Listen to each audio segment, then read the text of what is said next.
he's his own worst enemy. We've all heard this phrase so many times in our lives, but it looks like it gets a whole new meaning with the Maverick. Ford's pickup currently enjoys a comfortable position on the market with almost no competition. But despite the pretty good overall design, it still has a lot of problems and many of them are extremely annoying. We found 7 things that Ford Maverick owners are not thrilled about, so without further ado, let's start with the countdown.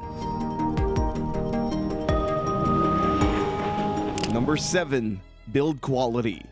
The Blue Oval Company has been facing numerous problems in terms of build quality in the last few years, and it turns out that this is a general issue that affects various models from different plants. Of course, this primarily refers to cheaper models such as the Maverick, and the number of customer complaints regarding poor assembly of certain parts is quite impressive. One of the most famous examples of poor quality control is the quality of decals that come with certain trim levels. It turned out that they tend to peel off after just a couple of washes. Some owners reported the hood shaking at higher speeds, where the hood looks like it could fly off at any second. Things are as bad on the inside, where many parts simply aren't fixed properly. For example, door panels start to get loose pretty quickly, and the same could be said for other parts of the body trim. Another complaint we often hear about is the key, which looks nice, but once it pops up, it becomes extremely floppy, so owners have a good reason to believe that things could become much worse after a certain period of exploitation. The same thing troubles the USB-A port. While the USB-C port works well, the USB-A unit is extremely wobbly with a quality that definitely doesn't deserve to be found in any vehicle. Although not necessarily the outcome of bad quality control, many owners are worried about the fact that wheel wells feature exposed sheet metal, which may be a problem in areas with a lot of rain and snow. Number 6. Annoying design of certain tech features. The Maverick is generally a very well-designed car from the driver's perspective. It features great ergonomics, great visibility, and the truck is very easy to drive. However, there are a few things that annoy most Maverick drivers. One of them is the strange seatbelt light on the dash. Namely, like in any other car, once you turn the engine on, the red seatbelt lights turn on and the classic beep starts. However, once you put your seatbelt on, the light doesn't appear but rather turns green. Many owners have found this annoying, and the mitigating circumstance is that you can switch this light off via a button.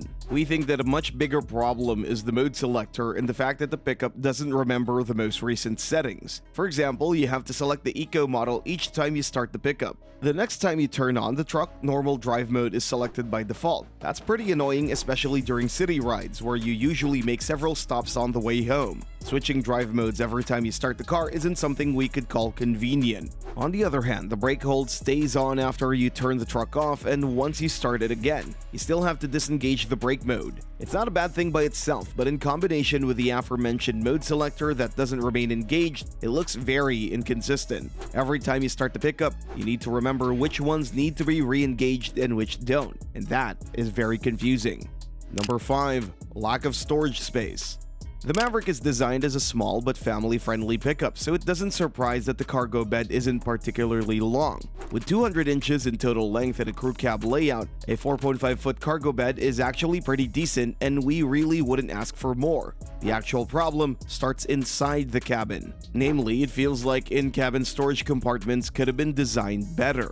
For example, the cup holders are relatively small and can't accommodate bigger bottles. Also, the whole cabin seems to miss a few more small storage compartments, and even those that exist are not designed particularly well. For example, the sides of the door feature strange shapes, and we also miss some kind of carpeting of these small compartments, because there's a lot of noise that comes from small items sliding around during the ride.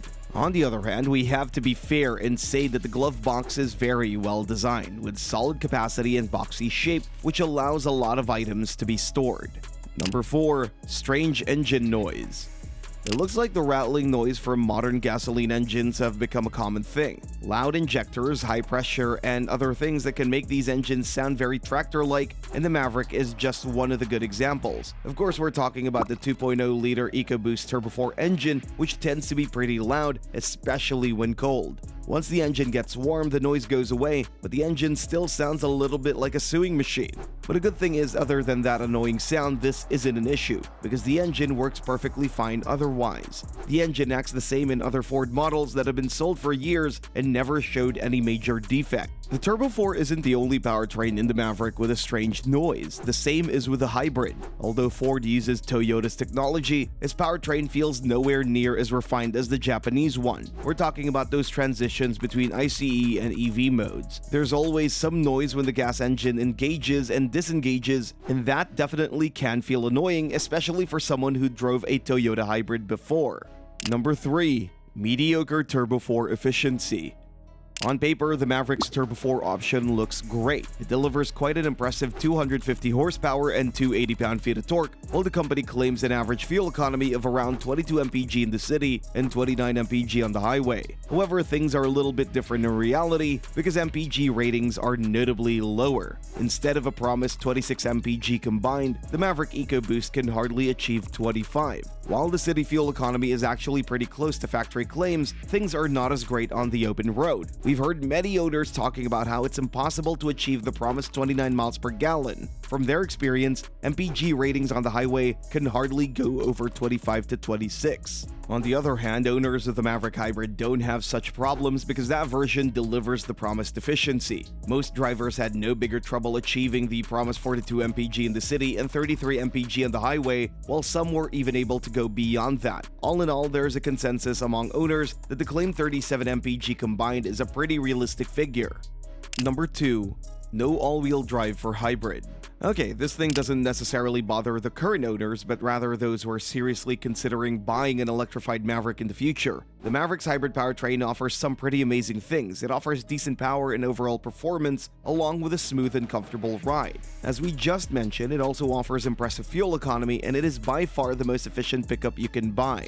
However, there's also one thing that people don't like about the Maverick Hybrid, and that's the fact that it only comes as a front-wheel drive pickup, which has a negative impact on off-road potential, max towing capacity, and a few more things. What's even more intriguing is that the same hybrid powertrain is available in the Ford Escape crossover, both in front-wheel drive and all-wheel drive configurations. So management's decision not to offer this pickup in the same configuration as the Escape feels a little bit strange. Many believe that such a version would come later, especially after the great commercial success of the electrified Maverick, but the company already announced changes for the next year's model, and once again, no power will be sent to the rear wheels. The only thing that gives us hope that the all-wheel drive Maverick Hybrid will come one day is the upcoming competition. Both the Ram Rampage and the Toyota Stout are expected to come in hybrid variants, and both will almost certainly feature all-wheel drive. Once the competition gets tougher, Ford will have to change the course.